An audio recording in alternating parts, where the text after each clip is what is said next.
When it comes to searing your food after sous vide, I see people make the same mistake time and time again, and then they wonder why they always smoke out their apartments and they don't get a great crust on their food. I'm going to share with you what it is coming up next on Amazing Food Made Easy. Hey there, I'm Jason Logston from Amazing Food Made Easy and president of the International Sous Vide Association. And today I wanted to dive into something that I see a lot of people do wrong when they're trying to sear their food after they've sous vided it. And that's forgetting to dry it off. It's such a critical component of getting a quick, hot sear on your food. The biggest goal you're trying to accomplish when you're searing your food after sous vide is to keep it as quick as possible. The inside of your food's already perfectly cooked, and so you don't want to raise that internal temperature any. And one of the keys to do that is to make sure it's dry. And that's because moisture on the outside of your food has to boil off first. And at boiling temperatures, you are not browning your food. You want to get that nice crust on there. And as long as there's moisture, it's not going to develop. And this is not a hard thing to do. There's a lot of different ways you can dry off your food. I use paper towels a lot of the time. I know almost everyone has them in their house. They're easy to use. Pull some off, really pat dry the outside of it. Another thing you can do is what I do for most of my food, and that's that I have sous vide drying dishcloths. They are just regular dishcloths that I bought for the purpose of drying off sous vide food.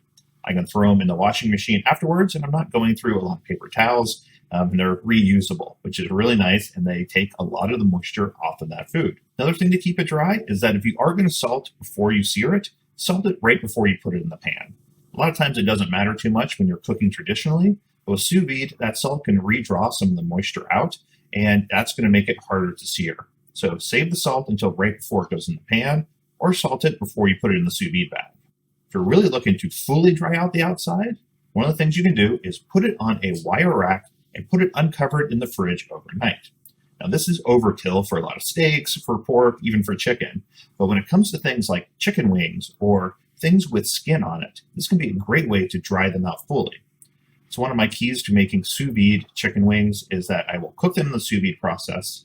I'll take them out. I will dry them off using paper towels or dishcloths. Then I'll put them in the fridge overnight uncovered. And that evaporates all the rest of the moisture from the outside. So when I go to deep fry them or cook them in some oil, it's not spitting, there's not moisture on the outside, and that skin gets crusty really, really fast.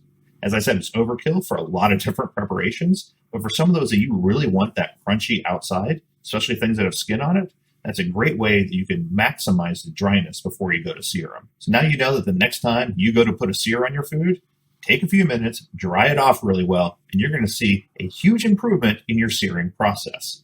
Until next time, I'm Jason Logston.